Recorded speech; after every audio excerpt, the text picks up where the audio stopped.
আক্রান্ত বিজেপির ওবিসি মোর্চার নেতা ও তার পরিবার। গুরুতর জখম অবস্থায় বিজেপির ওবিসি মোর্চার নেতার মাকে দুর্গাপুর মহকুমা হাসপাতালে ভর্তি করা হলো। দুর্গাপুরের 14 নম্বর ওয়ার্ডের নতুন পল্লী রুইদাসপাড়ার এই ঘটনায় ব্যাপক চাঞ্চল্য ছড়িয়ে পড়ল।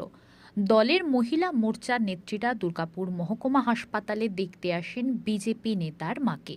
অভিযোগ, তৃণমূলে যোগ দেওয়ার জন্য ক্রমাগত চাপ দিচ্ছে নেতারা। এই প্রস্তাবে রাজি না হওয়াতেই এই আক্রমণ।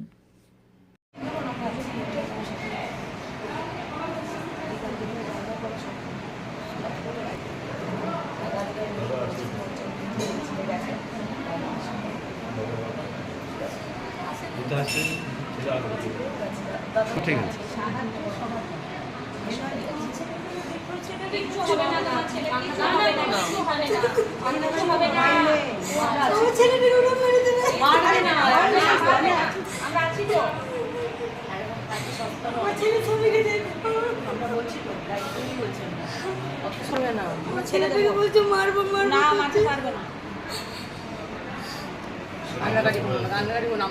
এখন আমি তো আপনার কাছে শুনলাম, এখন এরকম তো হওয়া উচিত নয়।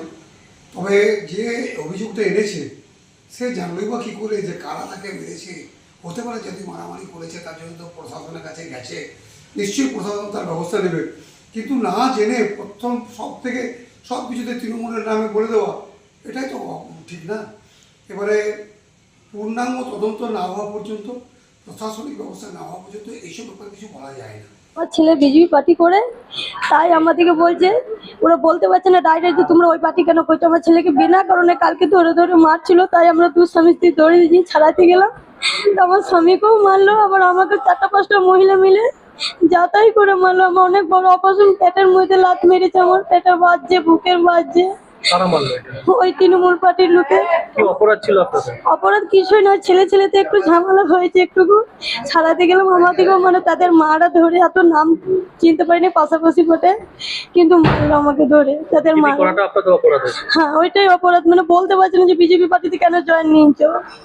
ওই জন্য অপরাধ যে আমাদের ওখানে যত আমাদের রুইদাসপাড়াতে প্রতিটা ঘর আমাদের উপরে মানে মানে মানে লেগে গেছে পুরো একবারে। আমরা একাই এক ঘর হয়ে গেছি। নতুন পল্লী রুইদাসপাড়া। হ্যাঁ, আমার ছেলের নাম কৈলাস রুইদাস। কৈলাস রুইদাস। আমার নাম মিতা রুইদাস।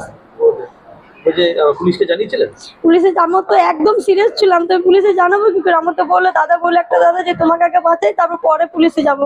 কখন হলো ঘটনা? কালকে রাতে হয়েছে। কি করলো প্রথমে এসে, কি বললো আপনাদের? প্রথমে এসে আমি বললাম যে বাবু মারছিস কেন? তো কাকিমা তোমার ছেলে বাইরে থেকে ছেলে নিয়ে আসে, তাই ওকে মারধর করছে। আমি ঠিক আছে, ভুল হয়ে গেছে ভাই বেটে, ছেলেদের কোনো মতে ছাড়ছে না, ওকে খুব মারছে আমার ছেলেকে। তখন ওর বাবা একদিকে ছাড়াচ্ছে, আমি একদিকে ছাড়ি। তখন তাদের মারা এসে আমাকে যাতাই করে মারলো। আমার অনেক বড় অপারেশন, পেটের মধ্যে লাথি মেরেছে, বুকের মধ্যে ক্লিন দিয়েছে। আমার খুব কষ্ট। মানে ভয় পাচ্ছে না ঘরে ফিরতে? ঘরে ফিরতে ভয় না, আমার তো বলছে যে তোরা এলেই তো তোকে মারবো, ঢুকতেই দেবো না। এদের তৃণমূল পার্টির লোক। এর আগেও কি আপনাদের উপর এরকম করেছে? আগে বরাবরই যখন থেকে জেনে গেছে আমার ছেলে ইনভলভ হয়েছে, তখন থেকে এই কেসটা। আপনার ছেলে কি কোনো পদে আছে? পথে মানে ওই যে স্কুল টিউশনি যায় আর ঘুরে ফিরে বিজেপি পার্টিতে ঘুরে আমার ছেলে পুরো জেনে গেছে। আমার নাম মিতা দাস। দেখুন, আপনারা জানেন যে আজকে কলকাতায় কলেজ স্কোয়ারে একটা ওবিসি মোর্চার র্যালি আছে, এবং সেই র্যালিতে আমাদের ওবিসি মোর্চার বিজেপির যারা আছেন এখানে কার্যকর্তারা, তাদের আজকে যাওয়ার কথা ছিল। তো সেই জন্যই আজকে আমাদের ওই ভাইটি, যার নাম কৈলাস দাস, সে নঈমনগর এলাকার আশেপাশে থাকে। তো সেখানকার কিছু দুষ্কৃতী, তৃণমূল আশ্রিত দুষ্কৃতী, তারা জানতে পারে যে সে যাবে, এবং সেই জন্য কালকে রাত্রিবেলায় তারা ইচ্ছাকৃতভাবে তার সাথে পায়ে পা লাগিয়ে ঝামেলা করে। এবং তার মা যখন, এই কৈলাসের মা যখন তাকে বাঁচাতে যায়, তখন ওখানকার কিছু তৃণমূল গুন্ডা বাহিনী দিয়ে তার মাকে আক্রান্ত করা হয় এবং তার পেটে বুকে লাথি মারে। মানে মহিলাটি অসহ্য যন্ত্রণায় চিৎকার করছে। এখন আমরা গেছিলাম দেখতে, তো এটা হচ্ছে তৃণমূল সরকার, বর্তমান সরকার। আমি একটা কথাই আপনাদের মাধ্যমে বলতে চাই যে এইভাবে চমকে ধমকে মেরে বিজেপি কর্মীদেরকে আটকানো যায়নি, আর যাবেও না। ভীষণভাবে কাঁদছিল, শুধু ছেলের জন্য না, তার একটি 10 বছরের কন্যা সন্তান আছে।